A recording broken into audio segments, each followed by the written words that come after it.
તો એક મહત્વના સમાચાર મળી રહ્યા છે, નજર કરી મહત્વના સમાચાર પર। ભારતીય શેર બજારમાં શરૂઆતથી જોરદાર ઉછાળો જોવાઈ રહ્યો છે। માર્કેટમાં તેજી જોવા મળી રહી છે। સેન્સેક્સમાં 1200 પોઈન્ટનો ઉછાળો જોવાઈ રહ્યો છે, જ્યારે કે સેન્સેક્સ 80,400 પોઈન્ટની સપાટી પર પહોંચ્યો છે। 1200 પોઈન્ટનો ઉછાળો સેન્સેક્સમાં, જ્યારે કે નિફ્ટીમાં પણ 400 પોઈન્ટનો ઉછાળો નોંધાયો છે। નિફ્ટીની હાલની સપાટી 24,307 પર પહોંચી છે।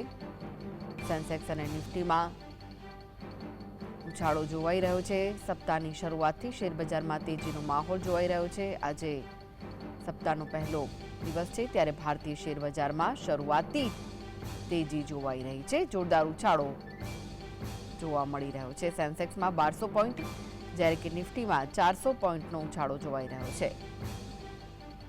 સેન્સેક્સ 80,400 પોઈન્ટની સપાટી પર છે, જ્યારે કે નિફ્ટીમાં પણ ઉછાળો જોવાઈ રહ્યો છે, ત્યારે નિફ્ટી પણ 24,000 ઉપર જોવા મળી રહ્યો છે।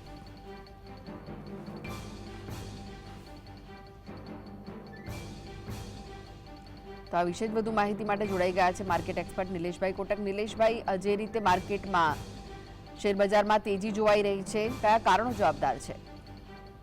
આમાં મુખ્યત્વે એ છે કે જે મહારાષ્ટ્રમાં એવી શક્યતા હતી કે જે છે એ વિધાનસભા આવશે, એના બદલે ક્લિયર મેજોરિટી મળી છે, એટલે જે ગવર્મેન્ટ વિશેની અનિશ્ચિતતા પ્રવર્તી હતી તે દૂર થઈ છે। બીજું, મ્યુચ્યુઅલ ફંડ પાસે હજી પણ 1 લાખ કરોડથી વધારે પૈસા ડિપ્લોય કરવાના છે અને ક્રૂડના ભાવ ઘટી રહ્યા છે। આ 3 કારણ કરી શકાય, પરંતુ મિડલ ઇસ્ટની પરિસ્થિતિ અને રશિયા અને યુક્રેનની પરિસ્થિતિ જોતા ઊંચા લેવલે નફો બુક કરવો જોઈએ। જી, આ માહોલ ક્યાં સુધી જોવા મળી શકે છે?